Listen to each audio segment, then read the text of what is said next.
Hello বন্ধুরা, আসসালামু আলাইকুম। বেরিয়ে পড়লাম ভরপুর কুয়াশার মাঝে আপনাদের কিছু সিনেমাটিক শট দেখানোর জন্য।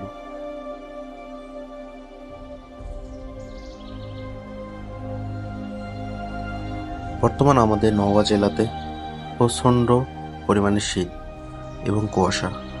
গত 2 দিন থেকে আমাদের এখানে প্রচণ্ড রকমের কুয়াশা পড়তেছে। এরই মাঝে বেরিয়ে পড়ছে আপনাদের কিছু সিনেমাটিক শট দেখানোর জন্য। বর্তমানে আমাদের এখানে ধানের সিজন চলতেছে। ধান কাটানোর পর এভাবে সাজিয়ে রাখে, এরপর উঠাই নিয়ে বাসায় নিয়ে যাওয়া হয়। তারপর ধান মাড়ানো হয় এবং বস্তা প্যাকেট করা হয়। ধান চাষ শেষ হওয়ার পর সরিষা চাষ করা হয়। তো বন্ধুরা, আজকে ভিডিও এই পর্যন্তই। আমি চেষ্টা করছি একটা শর্ট ভিডিও আপনাদেরকে উপহার দেওয়ার জন্য। সবাই ভালো থাকবেন, সুস্থ থাকবেন। দেখা হচ্ছে পরবর্তী ভিডিওতে। আল্লাহ হাফেজ।